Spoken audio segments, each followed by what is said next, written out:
Welcome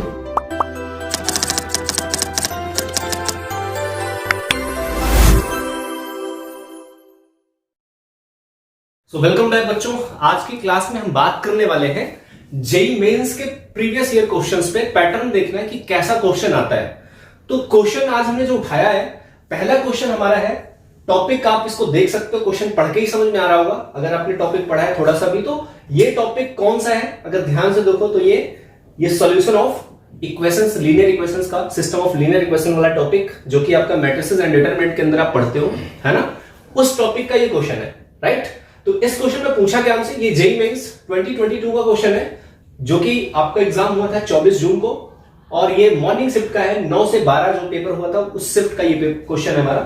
कैसा, कितना आसान, कितना बेसिक कॉन्सेप्ट का क्वेश्चन आया है। आप देखो जरा इसको, कह रहा the number of values of alpha for which the system of equation, पहला, दूसरा, तीसरा, ये 3 इक्वेशन आपके पास है, कह रहा इज इनकंसिस्टेंट। ध्यान से देखो क्या लिखा हुआ है, इनकंसिस्टेंट। इनकंसिस्टेंट का मतलब होता है कि सॉल्यूशन एग्जिस्ट नहीं करेगा, मतलब कोई भी सॉल्यूशन नहीं मिलेगा। तो सॉल्यूशन कब नहीं मिलता है, अब आपको पता है। अगर ध्यान से आपको एक सिंपल सा फॉर्मूला, अगर आपको बोर्ड वाला वो फॉर्मूला याद आ रहा हो, कौन सा वाला, x is equal to a inverse b। कैसे निकालते थे हम, किसी भी सॉल्यूशन को निकालने का जो फॉर्मूला हुआ करता था, x is equal to a inverse b, ये हमारा फॉर्मूला था। तो a इनवर्स b के अंदर हम a इनवर्स का फॉर्मूला क्या होता था, एडजॉइंट ऑफ a अपॉन में क्या होता था, determinant of a into p। और अगर ध्यान से देखो तो ये जो, अगर ये डिटरमिनेंट a ये अगर सिंगुलर हो जाए, सिंगुलर का मतलब डिटरमिनेंट a 0 हो जाए, तो ये वैलिड नहीं रहेगा। और अगर वैलिड नहीं रहेगा तो मतलब क्या हो गया, इनकंसिस्टेंट हो गया, मतलब सॉल्यूशन एग्जिस्ट नहीं करेगा, इनकंसिस्टेंट हो जाएगा। बात समझ में आ गई क्या। तो इसका मतलब अगर मैं डिटरमिनेंट ऑफ a 0 कर दूं तो हमको अल्फा की वैल्यू मिल जाएगी क्या, बोलो हाँ या ना, पक्का। तो मिल जाएगी हमको अल्फा की वैल्यू। तो क्या करेंगे हम लोग, a को 0 करेंगे। अब बात आएगी सर a क्या होता है, बड़ी सिंपल भाई, a क्या है हमारे पास, a हो जाएगा हमारे पास ये जो x y z के कोफिशिएंट्स हैं, इनका जो डिटरमिनेंट बनता है वही हमारा a होता है। देखो जरा, तो a क्या हो जाएगा, x का कोफिशिएंट 1 अल्फा 1, तो 1 अल्फा 1, इधर y का coefficient 1 2 alpha 3 alpha 1 2 alpha 3 alpha, और z का कोफिशिएंट 1 3 एंड 5, ये मिल गया मुझे a। अब अगर मैं इसको सिंगुलर कर दूं, दैट मींस डिटरमिनेंट a 0 कर दूं, तो हमारा काम बन जाएगा। मुझे अल्फा की वैल्यू चाहिए क्योंकि मुझे दिखाना क्या है, इनकंसिस्टेंट के लिए सॉल्यूशन चाहिए, किसका, अल्फा का। आइए देखते हैं। सो नाउ आपको क्या करना है, कुछ नहीं करना है, डिटरमिनेंट 0 कर दो। तो डिटरमिनेंट a आपको 0 करना है, तो कितना आ जाएगा, 1 alpha 1 1 2 alpha 3 alpha 1 3 5 is equal to 0। Simple सी बात, आपको क्या करना है, अगर आपको सिंप्लीफाई करना है, आप चाहो तो इसके 2 एलिमेंट को 0 कर सकते हो। क्या चेंज कर सकते हैं इसमें, हम c1 में चेंज कर दे बच्चों, c1 माइनस c2 कर दें, ठीक है। तो c1 में चेंज कर दो, c1 माइनस c2, तो यहां कितना आएगा, 1 माइनस 1 0 हो जाएगा। अल्फा माइनस 2 अल्फा करेंगे तो माइनस अल्फा हो जाएगा, मतलब पहले कॉलम से दूसरे कॉलम को माइनस कर रहे हैं, और ये आ जाएगा 1 माइनस 3 अल्फा, पक्का। नेक्स्ट क्या हो जाएगा, अभी c2 ऐसे रहेगा, एक काम करते c2 में चेंज कर लेते हैं, तो c2 में चेंज कर ले, c2 माइनस c3, तो क्या होगा, 1 माइनस 1, ये भी 0 हो जाएगा, 2 अल्फा माइनस 3 हो जाएगा, और ये हो जाएगा 3 अल्फा माइनस 5 हो जाएगा, और ये 1 3 5 as it is equal to 0, right. क्या करना है, अब आपको पता है पॉजिटिव नेगेटिव पॉजिटिव, इस इस पहले रो के अलाउंग हम क्या करते हैं, एक्सपेंड करते हैं, तो इन दोनों के अलाउंग 0 मिलेगा, 1 के अलाउंग सीधा एक्सपेंड करके 0 कर देते हैं, तो 1 इंटू क्या आ जाएगा, ये कॉलम और ये रो एलिमिनेट हो जाएगा, तो क्या आएगा हमारे पास, minus alpha 1 minus 3 alpha 2 alpha minus 3 and ये 3 alpha minus 5 will be equal to 0, right. क्या करेंगे हम लोग, अब इधर नोट कर लिया, इसको मैं रिमूव कर रहा हूं, है ना। क्या आ जाएगा, ये आ जाएगा हमारे पास 1 से मल्टीप्लाई करने का कोई फर्क पड़ेगा नहीं, इसको क्रॉस मल्टीप्लाई करो और इसको मल्टीप्लाई करके माइनस कर दो, बेसिक कैलकुलेशन आपको पता ही है। तो माइनस अल्फा टाइम्स ये कितना हो जाएगा बच्चों, 3 अल्फा माइनस 5, और माइनस का 1 minus 3 alpha into 2 alpha minus 3, 2 alpha minus 3 is equal to 0। Alpha अंदर मल्टीप्लाई करेंगे तो माइनस 3 अल्फा स्क्वायर हो जाएगा, माइनस माइनस प्लस 5 अल्फा हो जाएगा, और ये माइनस इधर मल्टीप्लाई कर दो तो 2 अल्फा माइनस 3 हो जाएगा, माइनस 3 अल्फा करेंगे तो माइनस का आ जाएगा हमारे पास 3 2 जा 6 अल्फा स्क्वायर, माइनस माइनस हो जाएगा हमारे पास प्लस 3 3 जा 9 alpha which is equal to 0।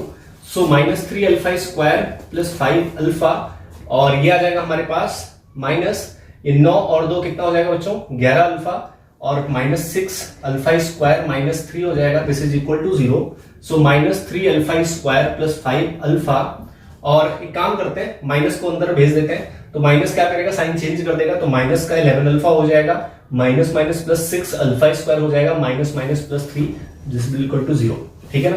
तो ये 6 अल्फा स्क्वायर से 3 अल्फा स्क्वायर को हम लोग माइनस करेंगे तो क्या मिलेगा, 3 अल्फा स्क्वायर आ जाएगा।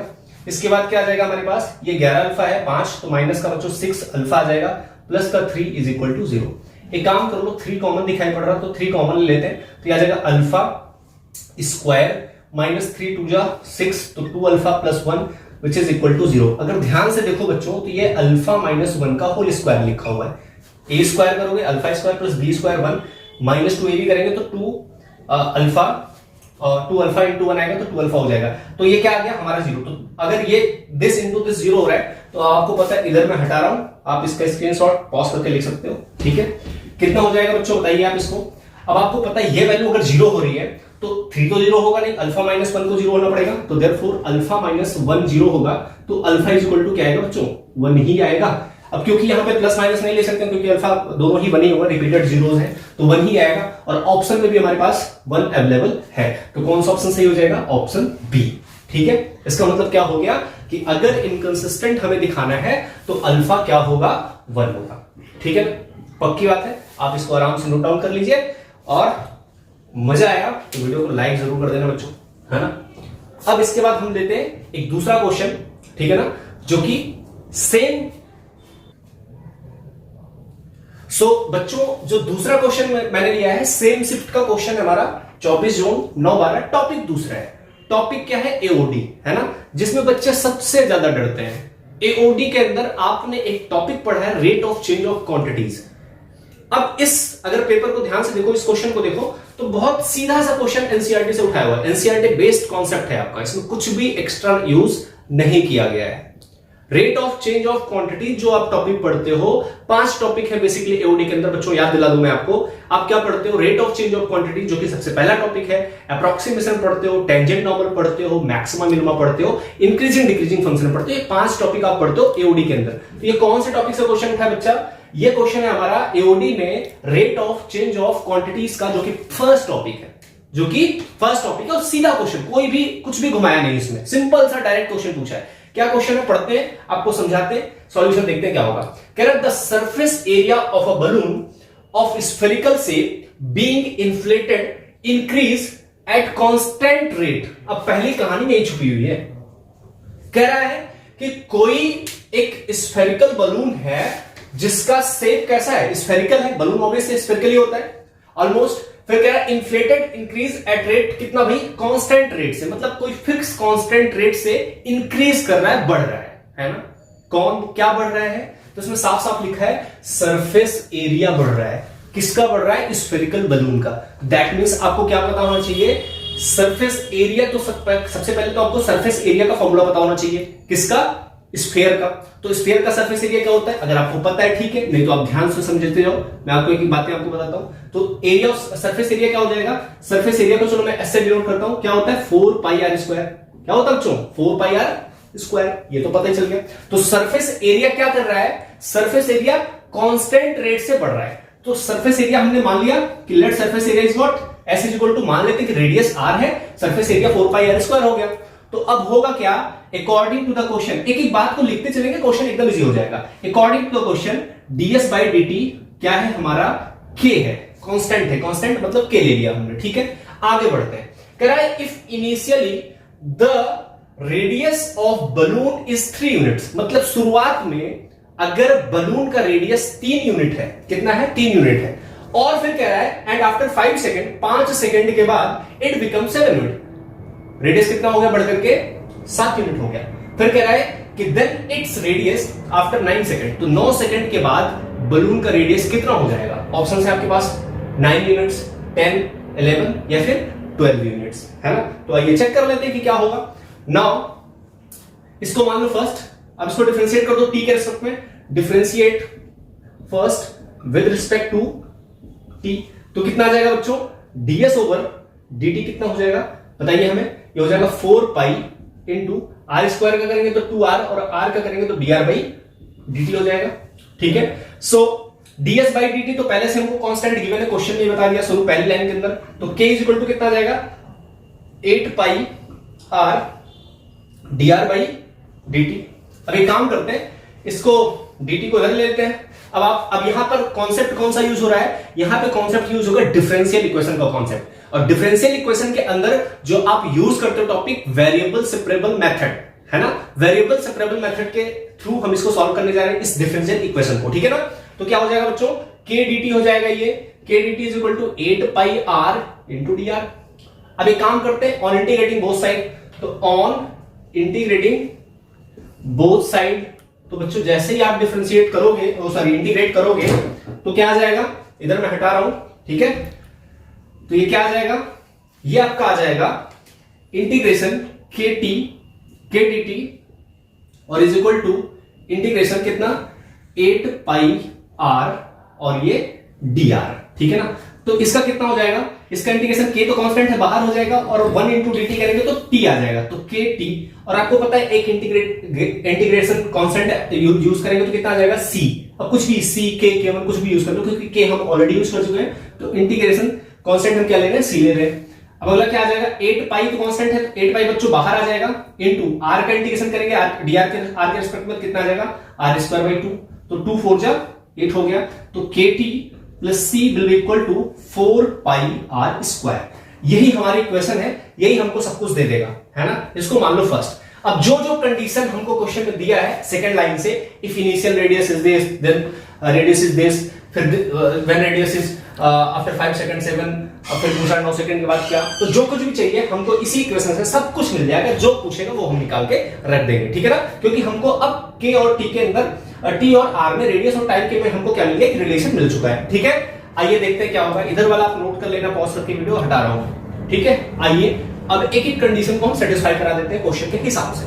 क्वेश्चन में क्या बोला है, if initially the radius of balloon is 3 units. अब आपने फिजिक्स में पढ़ा होगा इनिशियल का मतलब बच्चे क्या होता है, जब टाइम जीरो हो, जब टाइम क्या हो, जीरो हो, है ना। तो अकॉर्डिंग टू द क्वेश्चन हमसे क्या बोला है, व्हेन इनिशियली क्या है, इनिशियली का मतलब टाइम जब जीरो है तब रेडियस बच्चे कितना है 3 यूनिट्स है। तो when t is equal to 0 radius is equal to 3 units. अब इसको पुट कर देंगे कहां पे, फर्स्ट में, आइए पुट करते हैं। तो देयरफॉर यहां पे आ जाओ, तो k into T time 0 put कर दो बच्चे, plus c is equal to कितना 4 पाई r कितना 3 का स्क्वायर, तो k इंटू 0 तो 0 हो जाएगा, तो c विल इक्वल टू कितना 3 का स्क्वायर करो 9, 9 इंटू 4 करोगे तो 36 पाई आ गया, ठीक है जी। तो c आ गया 36, इसको ले लो सेकंड। एंड दूसरा कंडीशन क्या बोला है, आफ्टर 5 सेकंड, मतलब जब टाइम हमारा बढ़ के 0 से 5 सेकंड हो गया है, 0 से 5 सेकंड है, देन रेडियस कितना हो रहा है 7 यूनिट्स, 7 आ गया। अब ये t की वैल्यू 5 और r की वैल्यू उठा के 7 यहां, तो इसमें फर्स्ट में कितना आ जाएगा, 5 पुट करते हैं इसको, जरा देखते हैं कितना आएगा। तो k इंटू 5 प्लस c की वैल्यू ऑलरेडी हमारे पास आ चुकी कितनी 36 पाई, तो रख देते हैं इसको 36 पाई और is equal to 4 pi r square. तो r हमारे पास बच्चे 7 है, इसमें बढ़ गया है 7 आ जाएगा, तो कितना आएगा 5k प्लस 36 पाई और इज इक्वल टू कितना 7 का स्क्वायर 49, तो 4 पाई इंटू 49, 4 9 का कितना आ जाएगा 36, 3 4 4 जा 16 और 3 करेंगे तो ऐड, तो 196 आ जाएगा और ये पाई भी साथ में, तो 5k प्लस का 36 पाई, राइट डन। आपने क्वेश्चन अगर लिख लिया है तो मैं क्वेश्चन को थोड़ा सा हटाता हूं, ठीक है, क्वेश्चन को रिमूव करता हूं मैं, है ना। ऑप्शंस आपके अभी भी अवेलेबल है, ठीक है ना, क्वेश्चन मैं हटा रहा हूं, ठीक है, ताकि आपको थोड़ा सा कैलकुलेशन दिखे क्लियर क्या हो रहा है ना। कितना आ जाएगा 5k will be equal to कितना आ जाएगा 196 पाई माइनस कितना बच्चों 36 पाई, माइनस कर देते हैं जरा, कितना आ जाएगा 6 माइनस 6 0 हो जाएगा और 9 माइनस 3 करेंगे तो कितना आ जाएगा 6, तो ये कितना आ जाएगा 160 पाई, 5k इज इक्वल टू, तो k इज इक्वल टू कितना आ जाएगा 160 पाई बाई 5, तो कितना आ जाएगा k इज इक्वल टू आएगा 5 2 जा 10 और सॉरी 5 3 जा 15 और 15 116 5 2 जा तो 32 पाई आ जाएगा, कितना आ जाएगा k आ गया हमारे पास 32 पाई। तो c मिल गया बच्चे हमको 36 पाई और k मिल गया हमको 32 पाई। अब k और c की वैल्यू उठा के कहां रख देते हैं फर्स्ट में, तो पुटिंग द वैल्यूज ऑफ आपको समझा रहा हूं इसलिए लाइन बाय लाइन लिख रहा हूं। आपको सॉल्व करते समय ये एक एक लाइन को लिखना नहीं होता, मैं आप सारी बातें समझ जाओ इसलिए मैं हर एक स्टेप को लिख रहा हूं ताकि आपको बातें समझ में मेरी आ जाए, है ना। अदरवाइज आप कैलकुलेशन करो तो आप उस समय आप ये स्टेप हटा भी सकते हो, नहीं भी लिख सकते हो, ठीक है। तो putting the values of K and C in 1 put कर देते हैं तो कितना आ जाएगा, 1 में पुट कर दो तो आ जाएगा आपका T की वैल्यू, K हमारे पास कितना है, K हमारे पास है अभी आया 32 पाई, तो 32 pi into T plus C कितना हमारे पास आया है 36 pi is equal to 4 pi R square. बन गया हमारा काम। अब हमसे जो कुछ भी क्वेश्चन पूछा था, हट गया क्वेश्चन, आपके पास लिखा होगा, क्वेश्चन पूछा था कि 9 सेकंड के बाद, है ना, 9 सेकंड के बाद मतलब टाइम आपका 9 सेकंड हो जाए तो रेडियस कितना हो जाए ना। तो हमसे क्या पूछा था कि टाइम अगर कितना हो जाए 9 सेकंड हो जाए तो रेडियस हमसे पूछा है कि रेडियस कितना हो जाएगा, है ना, ये पूछा है। तो टी की वैल्यू क्या कर दो, यहां पे 9 पुट कर दो, रेडियस ऑटोमेटिकली आ जाएगा कैलकुलेट होकर के। आइए देखते हैं कितना हो जाएगा, इसको हटाता हूं मैं। ये हो जाएगा बच्चों 32 पाई इंटू टी की वैल्यू कितनी है 9 रख दो यहां पे, तो इंटू 9 हो गया plus 36 pi is equal to 4 pi R square, ठीक है ना। तो कितना हो जाएगा, एक काम करो यार, पाई तो हर जगह से कॉमन हो रहा है, तो पाई कॉमन हो रहा है तो पाई कैंसिल कर देते हैं, है ना, पाई कैंसिल हो गया, खत्म। अब इसको मल्टीप्लाई कर लो, कितना आ जाएगा, ये मल्टीप्लाई करोगे तो अच्छा एक काम करो 4 से डिवाइड मार दो, 4 से डिवाइड करो तो थोड़ा कैलकुलेशन आसान हो जाएगा। तो 4 से डिवाइड करो तो 4 8 जा 32 और ये हो जाएगा 8 इंटू 9 और प्लस का 4 9 जा 36 is equal to r square, है ना। तो ये 72 और plus 9 is equal to r square, 72 plus 9 करेंगे तो 81 is equal to r square, तो therefore r is equal to कितना आ गया 9 आ गया। तो इसका मतलब रेडियस क्या हो जाएगा, अगर टाइम हमारा 9 सेकंड होगा तो रेडियस भी कितना हो जाएगा 9 यूनिट्स हो जाएगा। ऑप्शन देख लो कौन सा है, 9 10 11 12 9 ऑप्शन है, ठीक है। बात आई समझ में। इसका मतलब क्या करना है हमें, सिंपल सा बच्चे एकदम सिंपल कैलकुलेशन रखना है आपको। अगर टॉपिक पढ़ना है, कुछ भी टॉपिक पढ़ना है, आपको बेसिक्स बहुत, इसीलिए कहते हैं बेसिक्स बहुत क्लियर होने चाहिए, क्योंकि यहां पे जो भी क्वेश्चन पूछा था हमसे उसमें कुछ भी नया नहीं पूछा, उसने कुछ भी घुमाने की कोशिश नहीं करी है, एकदम टू द पॉइंट क्वेश्चन पूछा है कि हमारा सरफेस एरिया अगर कांस्टेंट रेट से बढ़ रहा है तो इनिशियली अगर उसका रेडियस 3 यूनिट है और 3 सेकंड के बाद उसका रेडियस जो है कितना हो गया था 5 यूनिट आई थिंक हो गया था। फिर कह रहा था कि 5 नहीं शायद, हाँ 5 हो गया था, क्या हो गया था ध्यान नहीं है, जो भी था। फिर पूछा कि 9 सेकंड के बाद रेडियस कितना हो जाएगा, है ना। तो कुछ नहीं करना था, जो कुछ भी था आपको क्वेश्चन में रखते चले जाना था, सिंपल सा, है ना। तो ऐसे कोई सा भी क्वेश्चन, अब आपको इस टॉपिक में अगर अच्छे से क्लियर करना, तो इस बार जैसे क्वेश्चन आपका पूछा था ऐसा, तो हो सकता है अगली बार कोई दूसरा टॉपिक से पूछ सकता है। सरफेस एरिया के अलावा आपका वॉल्यूम हो सकता है, किसी में वॉल्यूम बढ़ रहा है, किसी में वॉल्यूम घट रहा है, तो कोई सा भी टॉपिक पूछ सकता है किसी भी क्वेश्चन के अंदर, ठीक है ना। ये बात आपको समझ में आ गई। तो अगर मजा आ गया है, समझ में आ गया, तो please do like share and subscribe. अगर चैनल पे नए हैं तो सब्सक्राइब करना ना भूलें, और हम आपको एक से एक कॉन्सेप्ट आपको बताते चलेंगे इसी तरीके से। और आपको मजा आया तो प्लीज कमेंट भी करना, ठीक है। Thank you so much for watching this video.